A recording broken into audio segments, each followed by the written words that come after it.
Previously in X-Men, as Wolverine, Jubilee, and the recently reborn Psylocke seek out their old teammates who have entered the mysterious Siege Perilous, Banshee and Forge have pledged to search for the X-Men across the globe.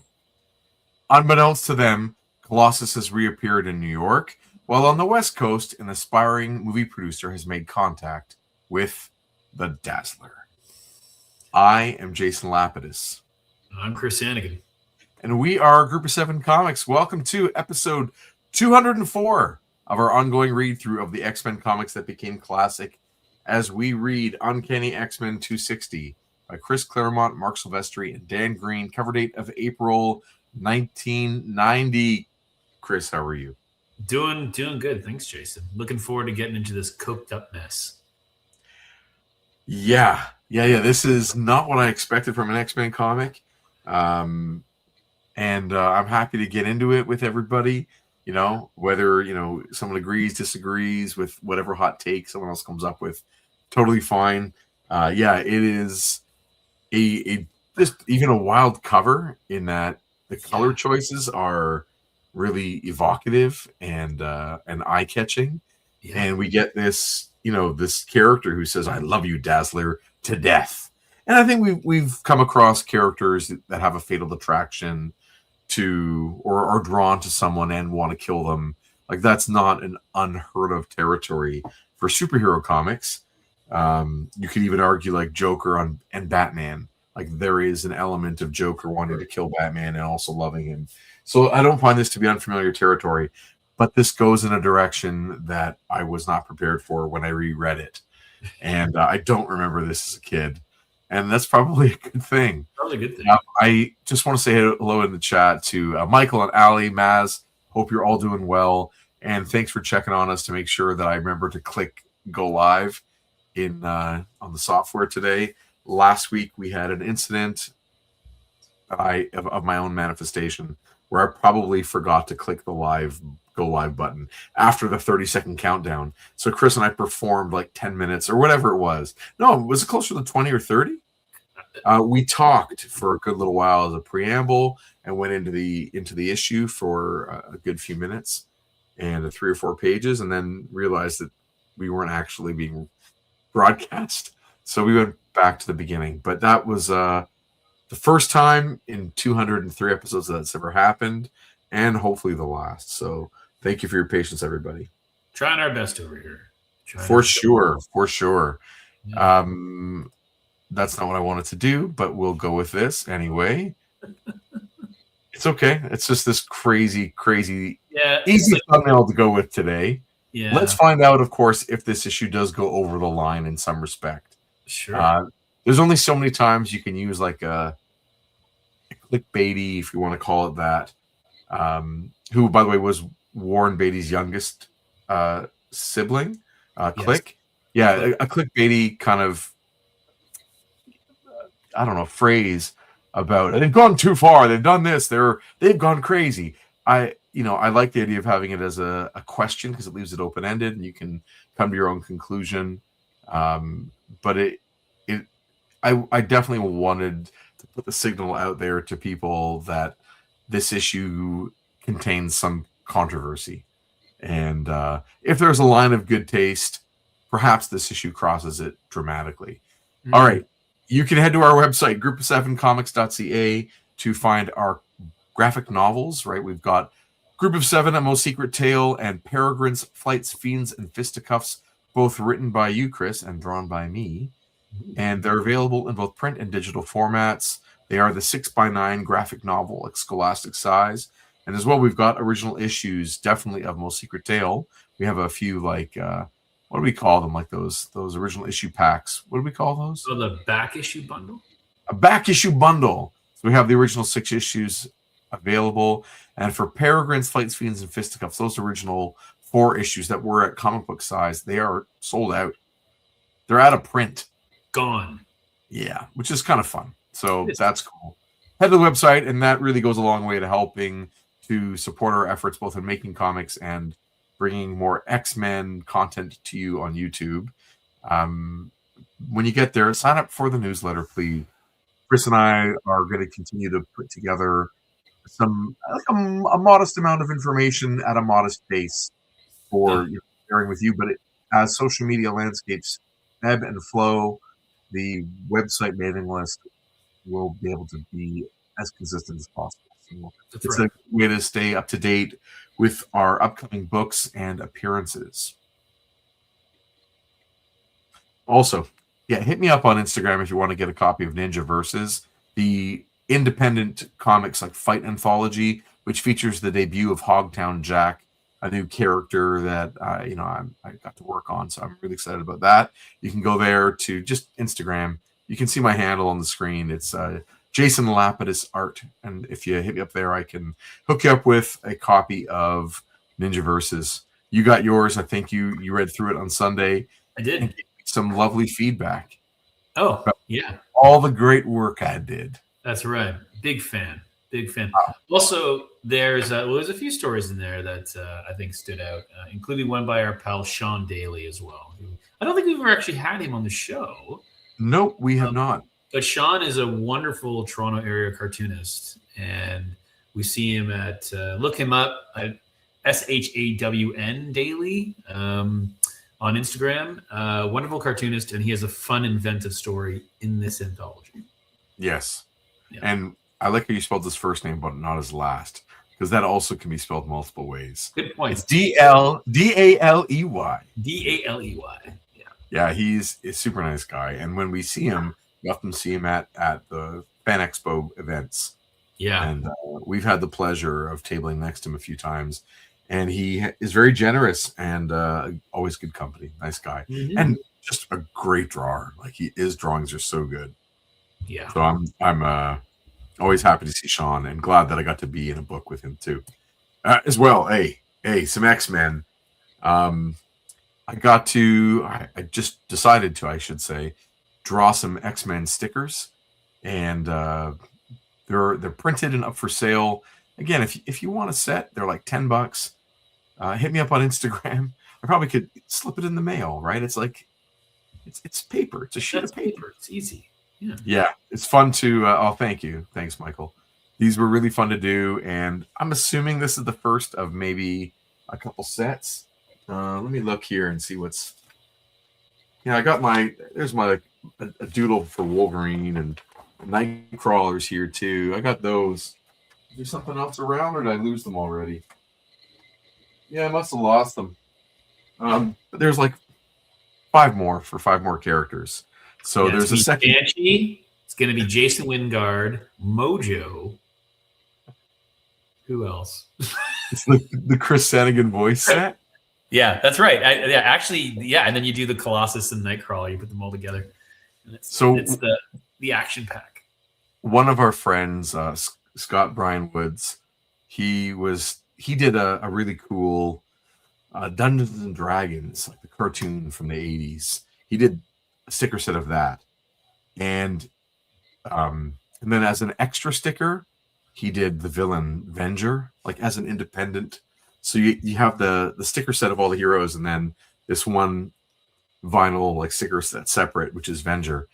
And of course, I was really happy that I got those. Even like my daughter Olivia likes D&D, so she's got those. Cool. Very cool. My point was going to be that maybe Banshee needs to be a solo. Solo. I don't know how many of those I can sell, but it needs to happen in some way.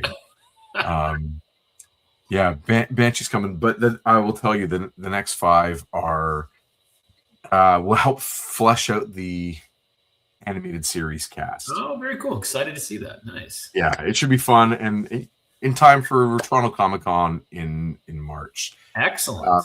Ricky says, "Oh, Rick Ray." It's great stickers. I still need to unpack from the con, which we were both at on Saturday. There was a action figure Comic Con here in Toronto. Hopefully they didn't bamf away. Yeah, don't worry. If you can't find them, you let me know, and I'll hook you up. Rogue Gambit. Rogue Gambit, we don't have to be. I don't have to be coy about it. Yeah, I'll totally. The next set is Rogue Gambit, Jubilee, Jean Grey, and Beast. I mean, it's like a no-brainer. Here you go. I totally forgot about Beast, and Olivia, my daughter, was like, "Dad, what are you doing?" But there are chances to do so many more. They're really fun to do. And if you're interested in the original art, it's just black and white line art. I still have Colossus, Nightcrawler, Wolverine, and Storm. Cyclops is spoken for, so that's pretty cool. So they were fun to do, and it's nice because we can use them as graphics on the show. Totally, yeah, right. They're super fun. Colossus in there, so there you go. Yeah, pre-order the next pack. There you go, Rick. Sure, I got you, bud. I got you. Thanks, Allie. Allie, really fun to do. Put them on your locker at school. Very cool. Which brings to Toronto Comic Con. Yes, March 20th, 21st, and 22nd. I don't know what table yet, but we'll be in the comic creator guest section, which is a real joy to be there. So that's awesome. And looking forward to seeing all the good folks who attend as creators and all the good folks who attend as attendees, whatever they're called. Yeah, I think that's the right. There you go. All right, should we get into this? Or one more thing? Yeah. All right. Again, if you haven't already, click like on the video, subscribe to the channel. Please do. It goes a long way to supporting. And it just keeps rising. We're almost at 1,400. Oh, my goodness. And we're a couple away from 1,400, which is really cool. That's super cool. Yeah. All right, I'm taking this off. That's the coolest. It is pretty cool. Let's get your comic book in here. Okay. And there we go. You want to talk about the cover at all? Do you have any hot takes on that? We've seen some magenta covers previously. As a color scheme, they tend to obviously stand out. This is magenta and then like an orangey red. Yeah, it's the 100% yellow, 100% magenta together makes that pure comic book red. Right. I mean, it's fairly, the I don't know if the white around his mouth is meant to be like the shadow of something as opposed to like referencing his cocaine use, but it's not on his nose, or I guess a little bit. It is on his nose, right? But I mean, usually it's not like here unless you're like Al Pacino in Scarface, you know. But yeah, it's a choice, and I wonder if the cover is striking with all the different degrees of magenta and reds. This monochrome approach, it's evocative. I don't know if it needed a secondary color, like maybe that white, so that we don't have that cocaine reference in our mind. Because did we make that up out of nowhere, or did that come from somewhere last week? Which, the cocaine? Didn't they make a cocaine reference in the comic last week? He snorted cocaine. He 100% was like, "Oh, that's the good stuff," and like there's like a lettering of like a note sound, and that's it. Too far, absolutely too far. An X-Men comic. That's nuts. It is. It feels like there should be a secondary light source of maybe the TV monitor that's in front of him or something that would cast that white on his face. Right. With that underlighting, there has to be something that's making that light going up. Totally. And yeah, I mean, I don't know what to say. It's a crazy cover. It's a crazy character, and we should just get into it. I mean, we'll get more into it in this issue. They introduced his character at the end of last issue, which I don't even remember being a character unless they invented him for these couple of issues, or he was around 70 issues ago and we just forgot. So let's not forget there was a Dazzler A limited series. Oh, right. Called Beauty and the Beast, which is her and Beast, which we have not read. There also was a Dazzler series. So a lot of things happened, like her deep down grudge with Rogue stems from her own series. But wasn't there an issue where it was so weird? It was like the one maybe right after. You got to correct me if I'm wrong here. There was an issue that takes place in Florida, maybe right after they go through the CTR list the first time. Yeah, and she like hooks up or like finds her old friend who's like a bounty hunter in the bayou now or something. Okay, was he maybe something from that? Oh, of course, Michael says, and also the Dazzler graphic novel. So there is content that maybe this guy comes from in some way. Sure. Um, I have to admit, my heart is not does not love all X-Men equally. And Dazzler is pretty low on my priority list of characters, and I find her to not have been written or drawn in a way that stays within my mind when we are not doing the show. So her antagonists don't matter to me either. Right. Michael says he is from the graphic novel. Okay, there you go. All right. So he's like a long-standing stalker.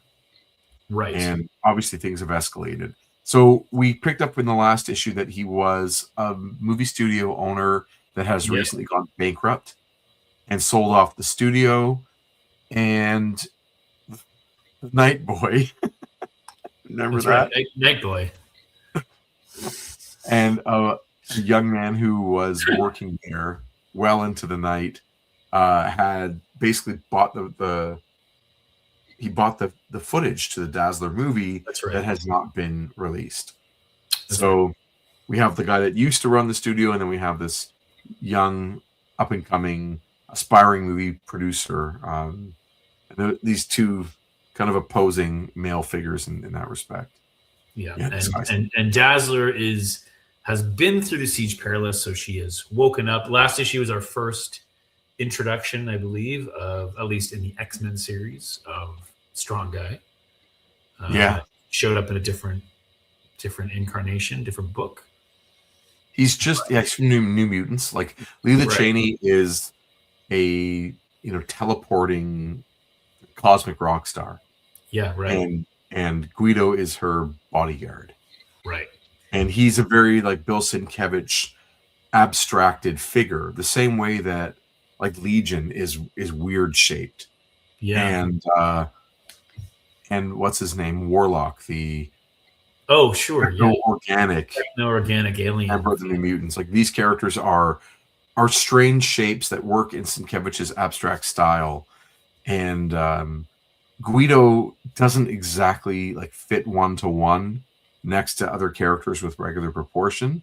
So you'll see when Silvestri draws him, he often goes for like fisheye lens type images, and it's weird, but we'll see that as we go through. Also, just note that when Dazzler comes out of the Siege Perilous, she wakes up like on the beach, or she's recovered on the beach in California, and at Leela Cheney's house on her property by Guido. The house has like Shi'ar technology. The house is sentient, and fully automated. And Leela Cheney's not there, and she doesn't know who she is. Right. But did she use her powers last issue? She did briefly, I think. Yes. So she got her powers. Doesn't have or the eyes. She did something. Little. Yeah. Yeah. It's funny how we don't remember. Like it was that. Sometimes what's going on? How old are we? we keep like what happened last week. I'm like, I don't even know. I don't think it's about our age. I mean, maybe with me it is. Yeah, you're old. Who said that? I think it's just about we don't care. Like it doesn't resonate with. I know with me it doesn't resonate at all. Right. The details don't matter. I'm just trying to enjoy the ride as I go. But I've stopped. Like these aren't the comics that had my focus as a younger guy, and they still don't. Each issue has to win me over at this point. So we'll see. We will see. Should we get into it? Yes, we shall. Here we go. All right. It's fun being biased. Right. At least openly. It's our show. Yeah. I know this maybe is a little over the top, but I'm just going to say the next few pages contain some provocative images. Just note that all of the female figures are intended to be models and mannequins and statues and such. There are no real bodies here. But it is definitely supposed to evoke the idea of some pretty significant harm to women. And we will talk about that, I think, as we go and maybe even after. But I don't want anyone going into this not knowing that that's what they're about to see.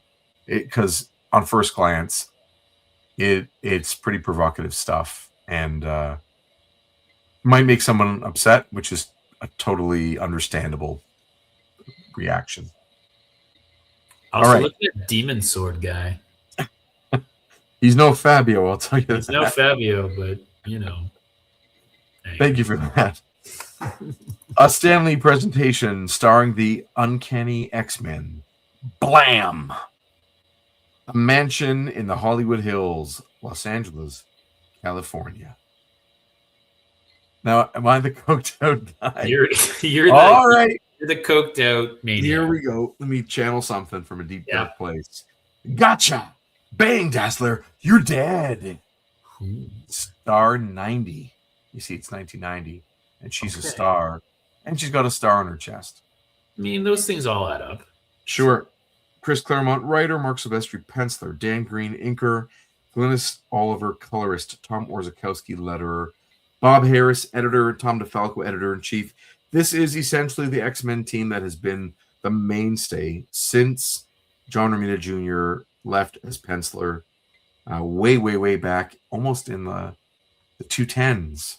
On and off, we've seen a few other people take his role, Silvestri's role, but this look has been consistent for almost 50 issues, which is pretty cool. Absolutely. I mean, yeah. I mean, it's funny, you know, we talked about like the violence for sure in the next issues, but like if you remove the violence, the figure work is Silvestri's always really impressive. Yeah, he's a great drawer, no doubt. Right. Who's next? And I love these open panels where, you know, we don't have to do the background yet, but we just have a figure, and putting it in the top left corner is also like really great for page composition. He's great. And then there's the caricature of his proportions. Do you know who Jack Davis is? I might have mentioned Jack Davis before. Mad Magazine? Yeah, man. Yeah, and a million other things. See, I pay attention. You're pretty good. He's a really, really famous American commercial artist from the second half of the 20th. And his caricature work and like the packaging of Big League Chew. Right. And that might actually be him. I don't know for certain, but he can do all of the lanky poses and exaggerated body language. He's such a master of that stuff. And I feel Silvestri can channel that at times. That being said, like the way this guy is standing, it's exaggerated. He's not bow-legged, but his like waist girth and his belly are disproportionate with the rest of him. And the reason I bring this up is because it's a little bit cartoonish. Yes. And it borders on the comedic because it's gone into that satirical. The caricature space is satire. And this is maybe, I'm already getting into it, maybe a little bit of my problem with this issue is when you're showing such violence directed at a woman, specifically women broadly, maybe it's not time for satire. Maybe that's in bad taste. You know, we can show a guy, a character, if the story is about a character who hates a specific woman, I totally understand him being violent in his own space. I don't respect it. I don't want it, but I understand what the creators are going for. I'm positing the idea that maybe character and satire is not some of the hints that should be in this if we're having behavior that is so misogynistic. Yeah, and again, like, I mean, we certainly, as this comic series has, evolved from the 70s, the 80s, now to the 90s, the violence has also evolved. And so, like we're now in, because we've had the luxury of going through it, issue by issue, you could argue that this is done in poor taste, bad taste. You and I were chatting before the show about just like these might be some of the most misogynistic pages we've come across in For sure. X-Men comics. And yeah, I think you're right. I think in terms of taking an approach that is almost like a silly approach, or characterizing certain things in a certain way, it maybe takes away from the real unnerved feeling of violence that is clearly on the pages here. Right. So on the third page, which is the page on the right, panel 3, we basically have the most cartoony-ish sound effect. Right. And that's another example on these 2 pages of the tone being something lighthearted. And I just find that it's incongruous with both the text and the subtext of this 2-page spread. And it's a little shocking. Okay, I'm going to read through the dialogue here. Okay. All right. So I'll go back to the first panel there. Who's next? Bam, bam, bam, bam. He blows away some other mannequins, assuming that they are mannequins, not statues. There. Come on, come on! Don't be bashful. Step right up. Be first in line to be slaughtered. There's a good sniff there, huh? Yeah, exactly. Whoa! Primo Snow, serious buzz. Yeah, there you go. Yep. There you go.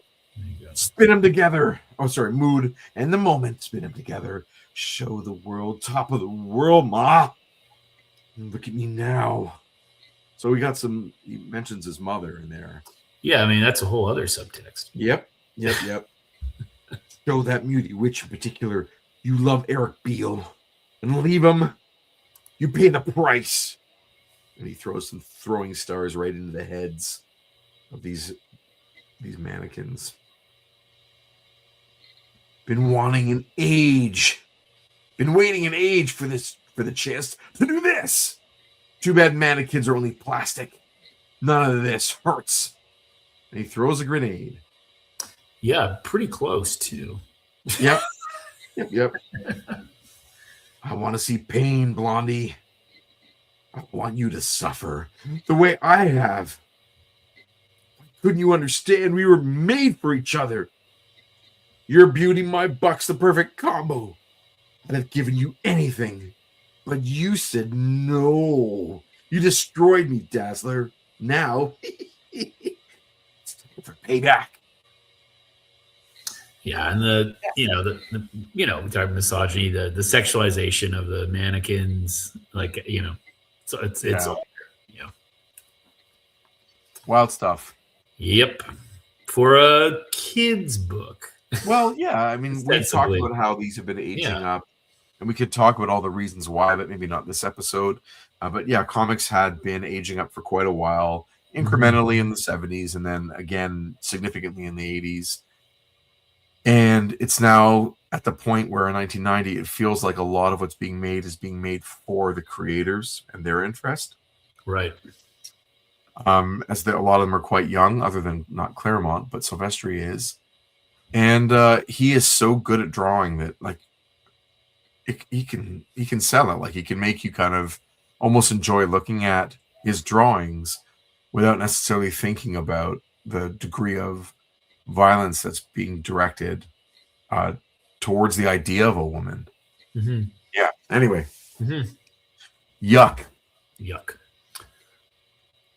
Malibu, just up the coast. That's the film, Allie. Dazzler the movie. So, Guido, what you think?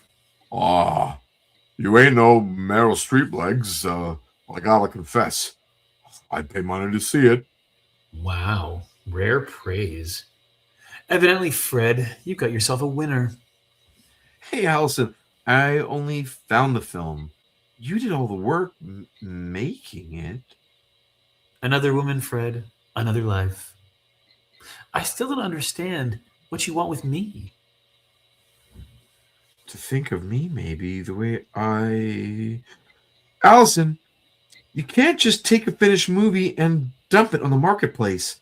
It has to be sold.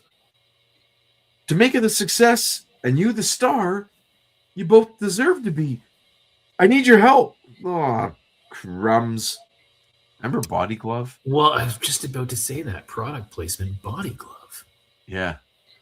Yeah. Time and place, man. Time. Do you see the smudge from the Double Dragon ad on like the yellow ink? Oh, on the yeah, white for ink? sure. Yeah. We talked about these as they actually took a step backwards in printing, got a little cheaper. Yeah. At the end of the 80s, and they started really overprinting stuff in the 80s as well. And like this ad just makes a mush on the other side. But I really want to go play Double Dragon. I mean, sure. Who wouldn't have seen that ad? Yeah. It's past, Fred. Old news. Why not let it lie and move on to something new? Hey, before I read the next bit, Mm. have you ever been out on the ocean? Yes. Can you hear people who are that far into the water and you're on the shore? Like, can you even hear each other? Do you find it easy or? Yeah, This- you know, it's yeah, it's so easy. You do find I find it hard to hear people like in that situation. Hey, come back. Yeah, you can barely. Anyway, maybe it's a real quiet day. Yeah, not to which mention those squawking seagulls that are right there. Sure, Yeah. but also this is to me an example of an artist who is doing storytelling that doesn't necessarily match exactly the script. Like Right. if he just has the two characters standing side by side, it's not as interesting visually. But to have her in motion going out to start either surfing or laying on the board, it's more interesting to look at. So I get why Silvestri did it, but Yeah. I wonder how much. I know if I was Fred, I wouldn't be able to hear a thing. No. How can you say that? It's easy when that past is a blank, no memories, as though I'd just been born weeks ago when Guido found me on this beach. And yet, to shine like the sun, is that so bad? Oh, Fred's a sweet kid. Would it be so awful to do as he asks? What else have I got to do? There she is. Oh boy, oh boy, oh boy. Yeah, soaring now, warp speed. Totally focused, crystal keen. Where to place the bullet? Decisions. Gut shot, so it's slow and agonizing, or headshot. Instant obliteration. Smash the face, yeah. The psycho. Ruin those flawless features. Bye-bye, baby. Bam. Swell shifting. Good waves coming. She moved. I missed. Like he feels a little bit like an Elmer Fudd almost in that. Yeah, I he's do kind of like being that. confident hunter, right? Yeah, I do like that panel though with the Oh, red, it's the coloring on phenomenal. it. It's really great. There's a lot to be said for taking a monochromatic color approach to a figure. So just like the yellows into the orange and then that red into the background. Awesome. And a lot of more conservative editors would not want a colorist doing that. But boy, oh boy, it makes the page way better to look at. What a great drawing. He is so good at this stuff. And Palmer not Palmer. Dan Green just knows exactly how to ink him. I'm going to recommend, again, I've talked about it before, when they leave this book, they go over to Wolverine. This pair of Silvestri and Dan Green. And if you haven't already had a chance to read those issues, if you like looking at this kind of artwork, Wolverine is the place to go, for sure. Right. Yo, kid. Yo, Stanachek. Yo. What's up, Guido? Get out of the water now. Ain't you got ears? Got a up on a headline, you moron, a sniper. Huh? She keeps moving. Oh no, he's saying that. He keeps moving. Blast it. Oh, it wasn't like this on the practice range. The killer if she won't stay still. Ali! Yo, Ali! I can't hear you over the waves. She's a sitting duck. No curtain dazzler. My surfboard. With this, switch over to full auto. Pop the whole box of caps her way. Bound to score. She sees me. Oh, I'm sure scared. Goes at me with her finger. Said she's a mutie. Maybe she can. Zark. They fire simultaneously. Well, that's the sound effect for Dazzler now. It's Zark. Zark. I'm being very conscientious with sound effects for X-Men characters in case I need to make a sticker. Good point. They fire simultaneously, but Ali's laser bolt moves at the speed, can you believe it, of light. What? Striking Beale's bullet even before it leaves his rifle barrel, with dramatic results. Pew! She's down. The wave's cresting right on top of her. Yo, kid, you want to be a target too? So I like how like that third panel on the page to the right where she's upside down. Yeah. Firing. What I would love to see is, and I'm sure Sylvester could do it, is like somewhere in between that first panel and the second panel, like a full upside down alley close up, like doing the finger gun, but like, you know what I mean? Like she hits the wave, like surfboard obliterates in midair, right? Yeah. You know, that would be because it looks great. Like even the upside down target shot looks great. You can just see, like in the Matrix, You totally motion kind of doing it. You got it exactly. So yeah, I'm into that. yeah. And that's if you want to like take that image, the real image thinking about having the one anchor image per page. Yeah, that's the shot. Is her upside down, like doing an aerial cartwheel. Yes. Firing the finger guns. Yeah, exactly. Yeah. That would be awesome. That would be awesome. And here you're right about the Guido stuff, where the way that Silvestri draws him is proportionally, he's like top heavy, you know, his face with those glasses, like almost like human-ish, but also, you know, something else going on there. Yeah, it's funny to think like the different ways that this character gets portrayed, and you and I kind of know him best, maybe even from Jason Lowe's work on Strong Guy, and where he is a muscle bound, you know, tiny legs. He's like a cartoon character still. Yeah, but it's muscles on top of muscles, as opposed to kind of this lump of a guy. This one feels very, very strange. And that panel at the bottom of the page on the left, you see what I mean about the exaggerated perspective. Like, you don't get to see his shoulder and his upper arm. We just see kind of like the roundness of him, because I don't know if they want to commit to what he actually looks like yet. But he, in the most recent action figures, he has like the Hulk's upper body almost, and the lower body of a smaller sized man. It is strange, but it must be a fun one to draw because he looks like the Tick, you know, in his proportions. Like, but that's what I meant before about it being satire. And then here he is in the bottom panel on the right as well, where you see Silvestri won't commit to what he actually looks like. It's just done in silhouette, but he feels like a Looney Tunes character in an X-Men comic. Yeah, for sure. Do you want to go to a gigantic Boston convention? You know I do. Yeah. You know it.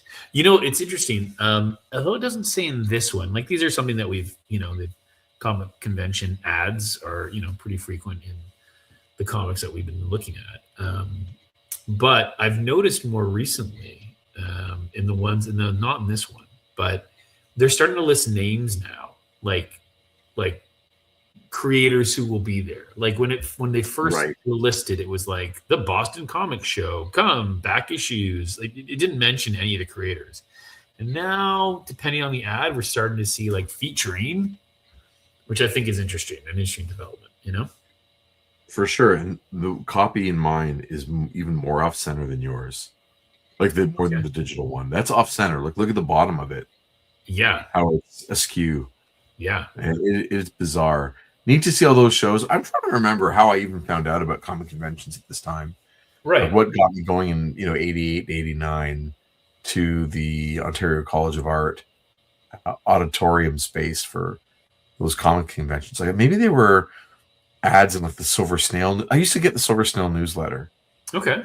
They put out, I wish someone else, I hope someone else knows that can tell me how often they came out. Maybe when I run into George again at Toronto Comic Con, I will ask him.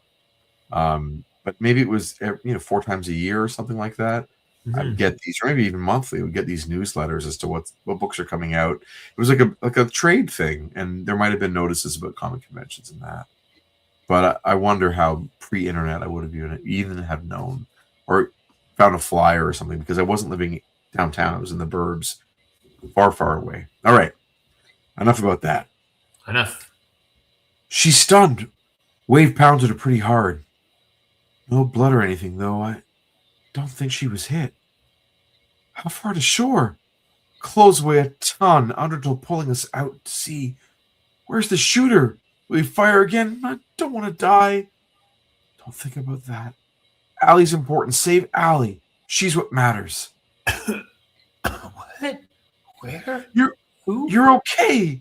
That's great. I'm so glad. Yo, Stanachek, behave. Show a little class, why don't ya? Someone was shooting at me. Trying to kill your legs? We better get under cover. He can still be out there. No way, Fred. Elsie had finished all of us while we stood here presenting him with perfect targets. I think that's the house. I marked a minor explosive detonation on the cliff, Allison. Allie, your house talks? Yeah, kinda. Kinda freaked me out, too. Some sort of high-intelligence computer, right, Guido? Okay, that's a totally different set of handwriting. Yes, it is. So weird. So weird.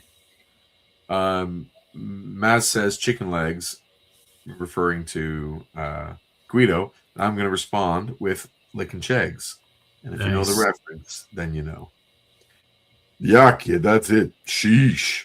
My conclusion is that your laser counterfire was effective in disabling the sniper's weapon. What about the shooter? Escaped. Too bad. Means Allie's still got a homicidal nutcase on her tail. That kind of generally doesn't give up. Then, Guido, old boy, we better make things easy for him. The better to flush him out into the open, where I can deal with him. What do you mean? I'm all yours, Fred. Make me a star. She's probably like the size of her head in that. She's probably about 9 to 10 feet tall. Right. That's a huge human. That's a, what do they call that species in Avatar? Oh, yeah. I think it's called... the Navi. That could be it. Could be it. Again, with these weird Guido drawings, it feels like he's also really old. The way that his ears, like he's kind of part butler. Like, yeah, I'm not sure. Also, I mean, the goggle look, like, or the glasses. I mean, it feels like they're there from a design perspective, but I'd like to see, is it because his eyes, or he has one eye, or I don't know, something weird, I only know him also from like the Marvel Legends version from X Factor, and in that he wears like I don't know what you'd call them, like old school welder glasses. Okay, like they're kind of steampunky a little bit, and that they're kind of perfectly round, but they have that covering on the side that prevents light from getting in. If that makes any sense, I don't know. They like pulls up to the edge of the face. Anyway, let's keep going here. On to page 13. Manhattan, the Soho loft that's home to a young artist who used to be the X-Men's armored mainstay, Colossus. And now, with no memory of his former life, he calls himself Peter Nicholas. I contest that, by the way. What do you contest that he has no memory, right? Because he chose the name Peter Nicholas. Which means he has some vague inkling. Some memory. Yeah, he has some memory. Exactly. How many miles have I paced today? Back and forth across this blasted room. Great exercise. Total waste. The images in my head won't focus to the point I can put them down on paper. No matter what I draw, I keep coming back to her. Keep away! Leave me alone! Make us. Nice move. Pretty as a picture. But style don't cut no ice with us, cover girl. Time to party. You treat us nice. But the only thing your face will be fit for is creature features. Right, so we've got more violence against women in this issue. Yeah. And pretty brutal. Sexual, undertones and all these things. Wow. Yeah, well, the treat us nice part is full on. Yeah. Yeah. You heard the lady punks. Back off. Can you stand? I. This time, I won't let her slip away. Run for the doorway behind you. I'll hold them. Huh? Those faces, I know them. You must be tired of life, Scud, to call out the X-Men. But you're not. Ow! Working class hero boys bloodied him down. And now we'll carve him. Huh? Holy cow! Okay, this image is also really weird. Yep. The coloring on the face seems like it is kind of unintentional. So the figure in the Genoshan, as I call it, skin suit, does not have a shiny blue face. But this one reads as shiny blue, especially since we're just looking at a fake Colossus mask. Yep. Which, by the way, they had to have handmade, right? Like, our store's making plastic Halloween masks of the X-Men. Here's the question, though. It starts off, I'm just going to go back a page. Like, it's not a dream. It's another, it doesn't seem like a dream. Right. But he's like, looking out the window, and there she is again, but now she's being attacked. Yep. Wow. Anyway, that's a weird picture of this character coming down. And Sylvester is also, I think, struggling with the anatomy on this very muscular woman. Yes. He doesn't, like, it's not coming out clear as to what he's going for. But let's go with that. That's fine. Sure. And, okay. I met the X-Men. I know the X-Men, my friends. You aren't even close. Take more cost and phase us, neat. Big talk. You got toys? Use them. And so they stick her and stab her and punch her and the best you can do. Now it's my turn, right? Frady's. I guess I'm like Frady Cat. Yeah, I think so. Why don't we call more people Frady Cat? I like or Frady's. Yeah. Jenny, how's Peter? If not for her, Phil, it could have been a lot worse. Better get a bandage for that cut. Thought I'd impress her, playing the she's gone. Lady's nothing if not consistent. The gang all wear these masks. Was her attack coincidence? The latest outbreak of urban violence? And why choose the X-Men as their models? One band of outlaws copied another? Now that's Colossus. I know. But he's dead, Phil. Him and his team. They can't help us anymore. Okay, before you go on, Yeah. back in panel 2 on the left, Mhm. Colossus thinks to himself, "This time, I won't let her slip away." Right. Dude, you totally did. The next line you say to her is "Run away from me." Yeah. That's true. Run for the doorway behind you, which means leave my sight, slip away. Right. So that was kind of a funny characterization. Like, that's not. And you're also right. Like, how are they getting these masks? Yeah, I think that's more just for fun, right? Sure. Like it's a way to provoke Colossus into Sure. jogging his memory, but it makes you wonder. Is the public aware of Havoc and like Aurora with the Mohawk? Yeah. Yeah. Well, yeah. The other thing that I want to believe is even though he's holding a Colossus mask, I mean, it's probably just a flimsy paper mask that he crushes. But how funny would it be if it was like a metal mask and he just crushes it? Yeah. Oh, jeepers, that was metal, Peter. What? I always imagine it's like cellophane, not cellophane, but just some sort of not aluminum foil either, but maybe silver spray paint or something. Oh yeah. Did you ever have any of these masks, by the way? Yeah, the plastic mask with the. Yeah, did you have any? Totally. I think I had a Spider-Man one. They had Spider-Man in the early '80s. Pretty sure. I'm pretty sure we've talked about Halloween costumes on this before, but like when I said vivid memory of being 4, and my mom like says this would be the early '80s, and be like going out as Spider-Man for Halloween, 4 or 5, and I had like a red coat. And my mom just put like the black electrical tape as like webbing. You know what I'm saying? And then I think I had the mask, and that was Spider-Man. Yeah. Right? Well, that's good because it's cold out here at the end of October. So true. Your mom is sensible. So yeah, that's fair. I don't think I ever had a store-bought Halloween costume. I had so many homemade ones that I just hated. That's honestly, folks, when we do shows like big fan shows, for example, one of our absolute favorite things is seeing homemade costumes. The best. I mean, listen, you can put a lot of money into them, and they look great. Like other ones look great. I don't want to take away from them, but there's something about the cardboard version of whatever, and it always brings a smile to our face for sure. Totally. I love the idea that I like seeing the signs of handmade things. Yeah, and I also like the DIY aesthetic. Yeah, and I also really love kid culture.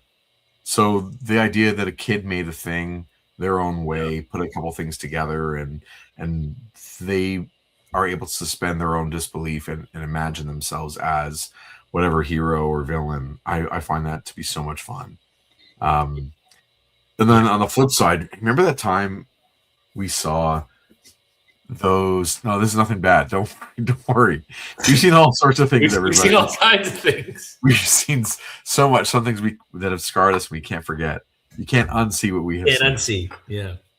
But do you remember the time that when Mando was like a big deal? Yes. And there were those Mandalorians. Each one, like they were like a pack of 4. Yes. And they had their armor made out of different things. Like one had their armor that was made to look like wood. One was made to look like bone china. Yes. It had like Royal Dalton patterns, all like intricate. Yeah. There was a Renaissance era, like loot plane Mando. Oh my gosh. They were so cool. Those were really good. Cool.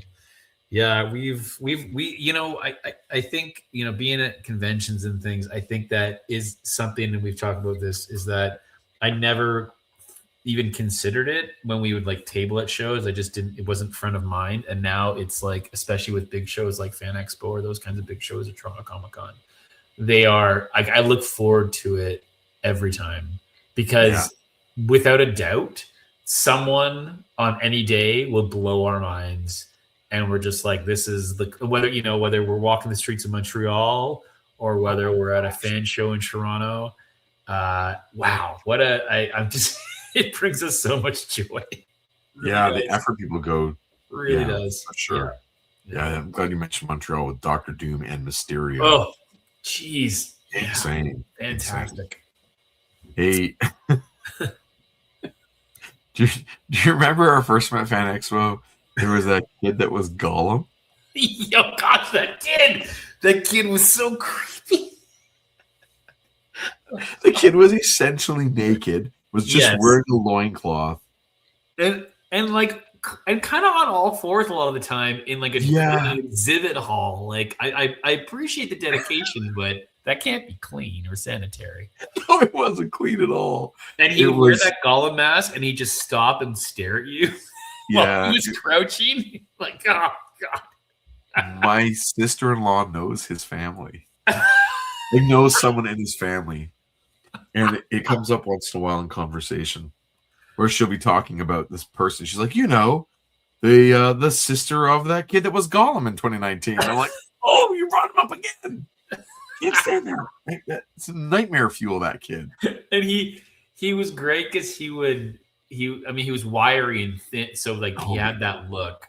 Yeah. But also, if he knew that you had recognized him or like it was creeping you out, he could smell weakness. His Halloween mask, he would stop and he'd like just turn and stare, or he'd come back. You're like, God, get away from us. It is so awful. Yeah, but then there's been so many great X-Men ones. So many great X-Men. Hey, listen, Burning Man Cyclops, man. Burning Man Cyclops. With the Mountain Dew?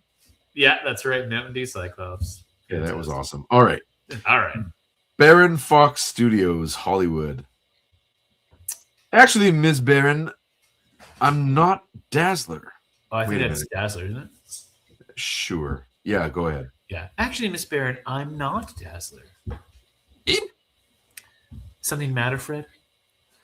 No, Ginger. I'm fine. We're all fine here. Everything's fine. I'm doomed. Consider me her evil twin, Skippy. Oh, I want that to be the case. I see. I must say, Skippy, you're not at all what I expected. Which was? Well, brainless bimbo songbird, ultra... Is it like matcha? Matcha? Like why?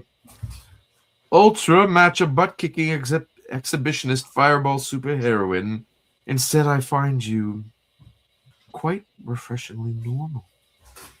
A person, you mean, instead of a cliche? It's probably because I'm not myself. Allison, Ginger Baron runs this studio. I'm a human being, Fred, not a commodity. Actually, in this town, people, their ideas, their talents are the commodities. To be exploited, for better or worse. Our game, our rules. Nobody's forcing you to play. She is. Or there she is. So again, he's snorting more coke. Lots of coke, yeah. They can't draw it. They're not allowed. Right. But boy, oh boy, they're making sure we know he's high. There she goes. Hey! Totally wrong prop. Totally wrong costume. Mm-hmm. Have they no brains at all in casting? But... Wardrobe, costume, now, size, 49 hefty. That's done. Ain't the greatest. I have to do. Clear the street. But... Sound, rolling, camera, speed, action. But... To properly publicize the film, we have to cast you in an appropriate image. What's wrong with the way I am? No, that won't do at all. Is there any point in mentioning I can't be recorded or photographed? I suppose not. Trust us, dearie. Studio knows best. Famous last words. Now, whatever are we to make of this unholy mess? Later. Be patient. Wait for the moment. It'll come. Okay, before you go further, so there's some crazy comedy happening here. Totally. We don't usually get in an X-Men comic in this style, in that I'm sure there's a name for this, and someone knows in the chat, please throw it in. When, we're kind of following one series of events and the other character is like comedically falling in and out of that first character's sort of path. So here this guy comes up, he's trying to kill her, and of course he's mistaken for an extra or a stunt man, and they do him up in a cowboy outfit, and then he takes a good punch to the face. So right away, like, it takes you out of the regular reality of an X-Men comic. Totally. Because the character would just say no and step aside or whatever, but he is sort of subject to the whimsy, the way that characters would submit to Bugs Bunny when Bugs Bunny comes in and starts to redo their hair or whatever. He plays whatever role, or they become part of his gag, and they are willingly part of his gag, like we said about Elmer Fudd before. So it is a really strange to have a character who is so sociopathic and again misogynistic and like violent. To play him for laughs is a strange tone to strike. Sure.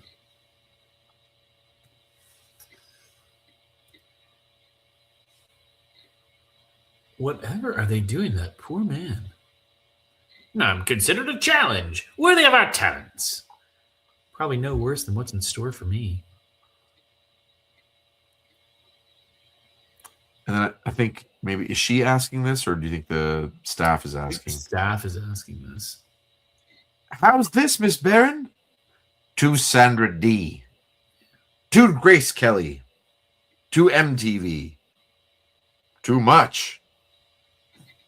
Aha! Now that's more like it. In fact, I'd say just about perfect. Voila. A veritable masterpiece. Be cool, be patient, go with the flow, wait for the blow. She's gone. Dazzler left positively ages ago.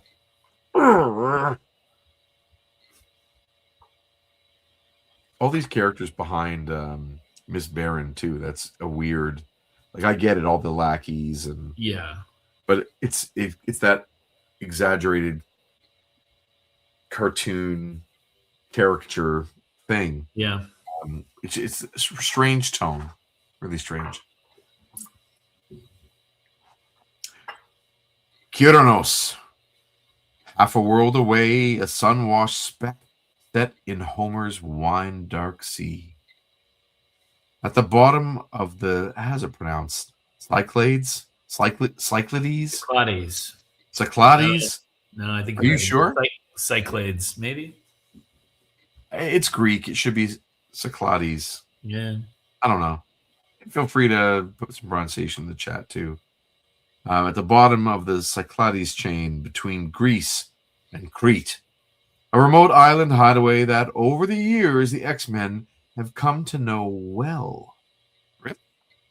Few more hours, Forge. Oh, sorry. What's that? Sorry. I was going to say, have we been here before? You Is remember? This the Jean Grey Greek island? Maybe. Where she was it back with Jason Wingard, back in the Dark Phoenix stuff? That might have been near there, or Mykonos or somewhere. Yeah. Okay, sorry. Go on. Few more hours, Forge, and we'll be in Egypt. Where's the fun begins, right, Banshee? Let's hope not. The kind of caper used to be your stock and trade. Yeah, back when you ran with Interpol, word was you were pretty good. I'm alive. And I guess that says it all. Pretty fair lady Doc McTaggart looks a lot different now, though. Wouldn't hardly recognize her as the same woman. I know. Folks change, Irish. It's a fact of life. Not overnight, Forge. Not so much. Thing is, as far as she's concerned, she hasn't changed. None of the people on Muir Isle have. To Moira, they're all the same as they've ever been. Figure something's wrong? Perhaps so, perhaps not. Doesn't hurt to play things safe. That's why we're heading for Cairo, the long way round. Using assets like Scylla there, Moira knows nothing about. Flying solo then? I afraid so, without any backup, and none we dare trust but ourselves.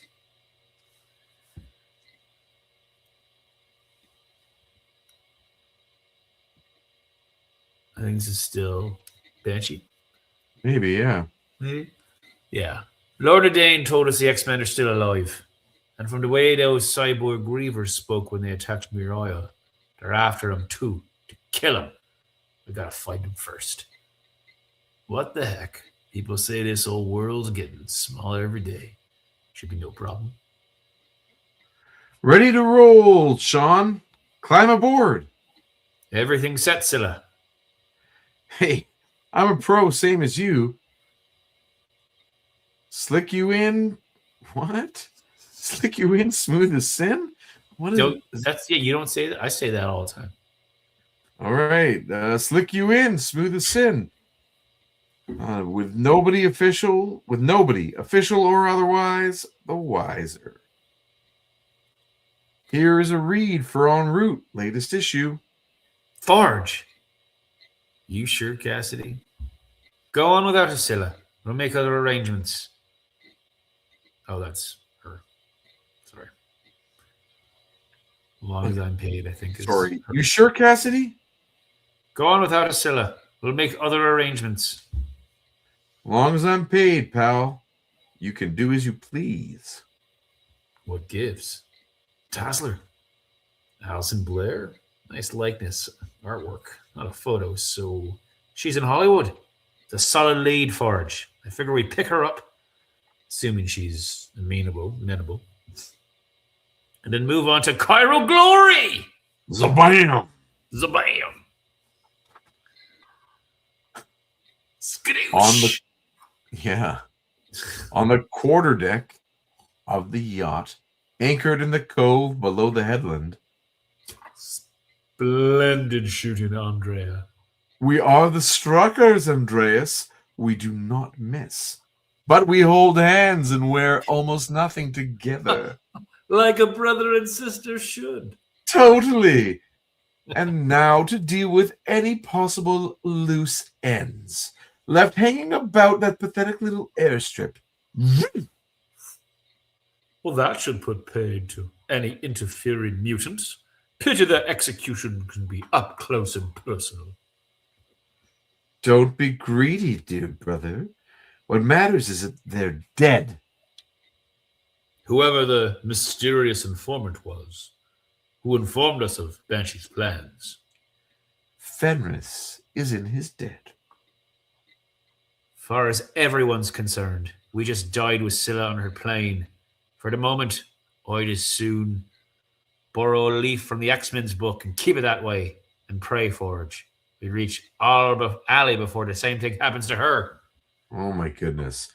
So like these mutants are just the Fenris twins. Yeah. Von Struckers or whatever. They're just sitting on a yacht off the coast, wearing nothing. Yeah. Waiting to murder mutants. Yep. Yeah, they gotta go. They do. Yeah. They do. Yeah, wow. It's neat seeing this version of Banshee too, like as he was, I don't know, this is a little weird, but the version of him that Dave Cockrum drew. Yeah. With his weird swooped back hair. And now what we're seeing from Silvestri is he's kind of gotten leaner, a little taller, more modernized. Like there's a bit of a Brad Pitt to him. Like if you had to get like a modern actor to play him at this age, you know, he seems like he's much more qualified to be a leading male in the series than he was when he started. Yeah, I think you're right. There's a bit more comfort there, you know? Yeah. Yeah. At the beach in Malibu. Should get a move on. Don't want to miss my gala premiere. Problem is, I don't much care. Is this what life's about? Acquiring all the toys money can buy? Was that why I was swept out of the sea from heaven knows where? I know what people want and expect and demand of me. But is that the real me? Not even a sign in all this time of my unknown assailant. So much for my brilliant idea. I probably scared him off. Ow! Too shabby. But wait till you wake up, honey bunch. Then you'll see some primo stars. Meanwhile, over in Westwood. Invitation only, black tie. Major event. Everybody who's here. Nuke the Mutie. In your face! Where's Roman Nekoba? Who? Who's Roman Nekoba? Who's Roman Nekoba?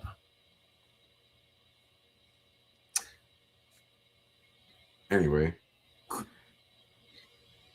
Quick, Grepson, Bubba. Enjoy. Gotta give credit where credit's due, big guy. This moment couldn't have happened without you. Poor bunny. I bet you're wondering where your baby doll is, eh, Stanacek? Why she went and let you down when you needed her most.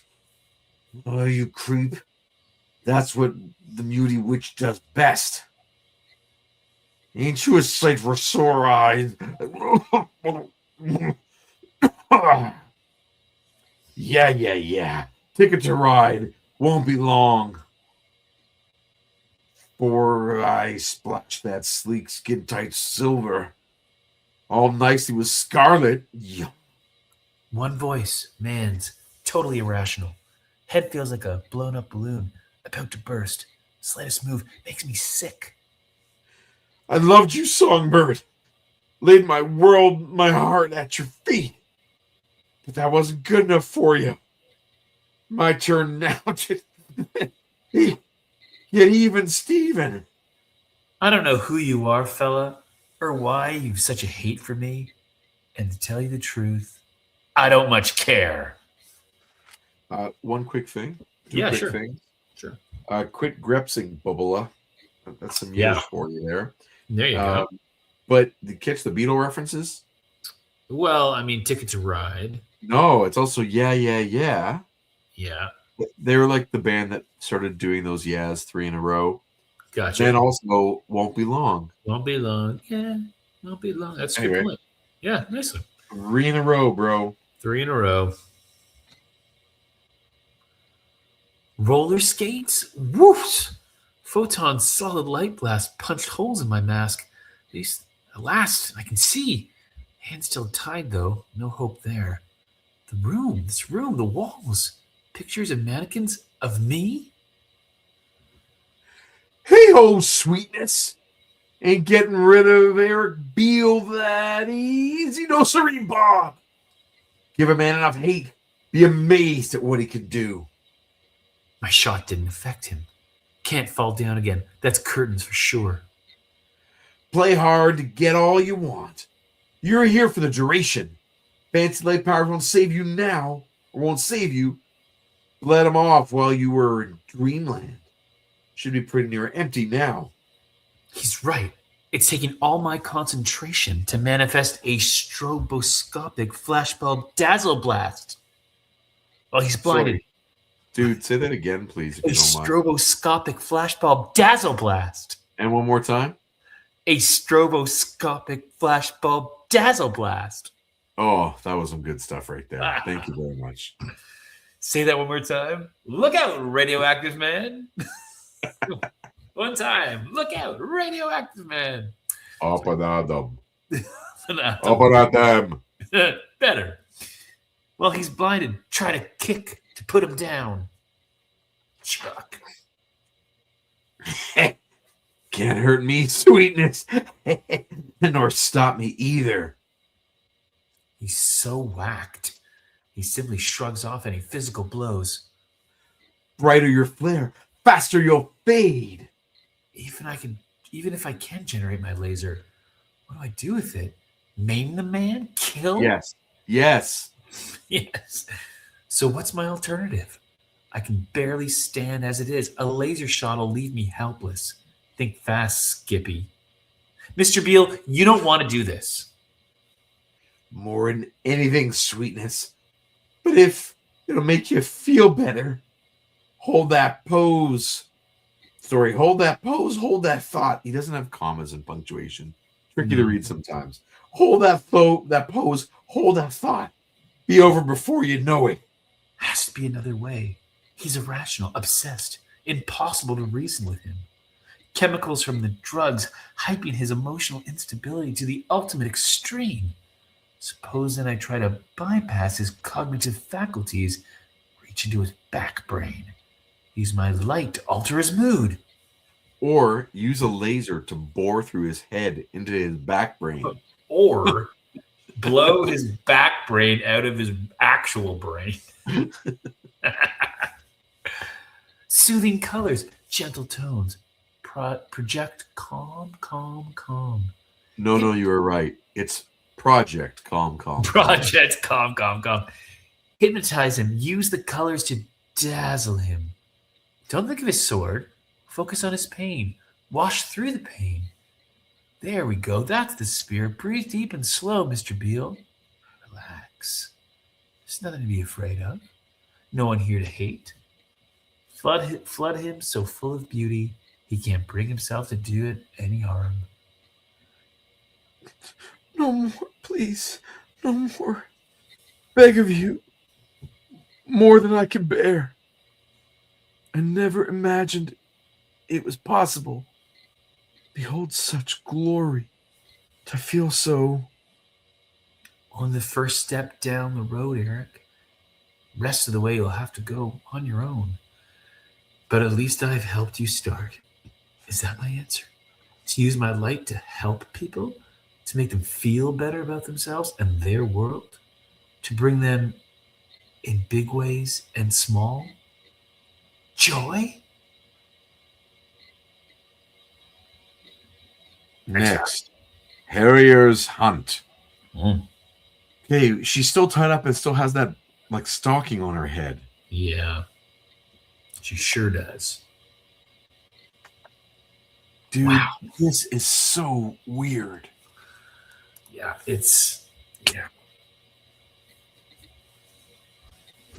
So if we're just going to talk about the characters for a minute, Sure. Dazzler is incredibly generous. Like, yes. She's saint-worthy in her ability to find and demonstrate grace and allow this guy to even keep his own back brain or keep his life. Yeah. And Claremont thinking that this is like a way to wrap this up is let this guy off the hook, just let him be hypnotized and being sedated and calm and have that be some sort of satisfying ending. I don't know what to do with this. It's so like it's so ramped up, and the action and like the anxiety, and then it's like, yeah, he's placated and like kind of doped up on light. I don't know, maybe it's strange. It's a strange one. If I try and go and rework my brain a little bit, sure, and think of your it back as brain. Your back yes, think of it as we know Claremont has that absurdist sense of humor sometimes, and he likes the Impossible Man, Looney Tunes of it all on occasion. Yeah. This issue could have been okay if maybe there wasn't the degree of violence. Like it feels like, okay, let's take coked out, homicidal maniac, militaristic, sure, sociopath, have him fumble his way to almost kill her 20 times. I don't know. It feels like the sometimes the art and the degree of violence makes you take it seriously, and sometimes the things like him getting a makeover at the movie studio make it a complete Looney Tunes episode. Yeah, I mean, it's amazing they didn't have a scene where he tried to push a safe off like this what am I thinking? And sure, a rooftop, and miss her just like this, right? Yeah. Yeah. So it feels like, yeah, they're going for conflicting tones. This one does not land with me at all. I think I see what he could have been trying to do, but the fact that it's like murder as opposed to maybe a character that just wants to beat her up in the sense that they're rivals. Right. You know what I mean? It just wants to like embarrass her, take her down a peg, like another pop star who is trying to like, you know, tar and feather her or Sure. those kinds of. This is like, it's insane. This is an insane comic. Yeah. Yep. Off the deep end, dude. Uh-huh. But that's, you know, that's my take. Your mileage may vary out there in the world. You know, we're in this, we're in this part of, post Outback where everyone's gone through the Siege Perilous and they don't know who they are and we don't know where people are and other people are globe-trotting the world. And Claremont has also gone through the Siege Perilous. That's X-Men code for jumping the shark. Right. He's gone through the Siege Perilous. Like, we're on the other side of something where now it's another idea that they can't all be zingers. Exactly. Yeah. That this series is ripe for a few things. It's ripe for a strong personality to take over the editorial direction of the book. Yep. And fresh creative blood. Yeah. Yeah. Guess we'll see if that happens. Well, next week we're going to get an incredible new set of characters. Hard Case and the Harriers. Jeez. Do you want to be Hard Case or do you want to be the Harriers? What I like about this cover, and I say this facetiously, I like that it looks like Hard Case, that guy right there with the Uzi. Yeah. If that's Hard Case. Looks like he has like a ponytail. Because the debris and his hair are the same color. So looks like he's wearing a little pony. But they should have colored that something different. And like Wolverine is like shadowed through this wall. And Psylocke is like, I'm just going to pose. Yeah. I don't know what's going on there. Wolverine shadowed through a wall and Psylocke is posing. That's what's going on. And is Jubilee shot there on the cover? Jubilee, it's just it's Nesquik, like just the chocolate syrup on her tummy. Yeah, I think we're supposed to think she's leaving and Wolverine's mad. I'm gonna read what Ali wrote here. Yeah. I didn't think that was the point you guys were driving toward. I almost thought you were on the precipice of normalizing violence towards women. Isn't entertainment. Yeah. Yeah. Fair, for sure. I didn't find this issue entertaining at all. Yeah. I do feel out of my depth, truthfully, in like how to articulate the levels of interpreting this and the critical thinking. I just know my gut reaction is I don't like it. And I can spot a few things, but I don't always know how to articulate or better express like the reasons why I'm not liking this, other than the sheer misogyny and violence towards women. Yeah. This cover looks like Wolverine as the Kool-Aid Man. What does the Kool-Aid Man say as he bursts through the wall? Oh yeah. All right. I almost said hey, which is I think Fat Albert. Yeah, that is somebody with a tummy. Yeah.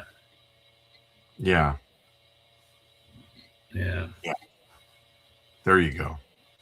Yeah. All right. So next week we'll hit issue 261, cover by Jim Lee, interiors by Silvestri and Dan Green again. There you go.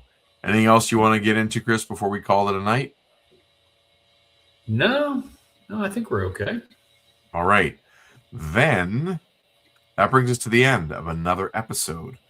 Thank you to my good buddy, writer of Group of Seven, Most Secret Tale, and Peregrine's Fights, Feeds, and Fisticuffs, Chris Hannigan. Thank you, Chris. Thank you, Jason. My pleasure. You can find out more about our comics and upcoming appearances at group-of-7comics.ca. Of course, it's the number 7. And follow us at Group of 7 Comics on social media. Please click like and subscribe and share with us your take on this issue or any X-Men comics in the comment section below. Go dig out your old back issues, trade paperbacks, essentials, omnibuses, DVD-ROMs, bootlegs, or hop on an app and read along with us next week on Previously in X-Men.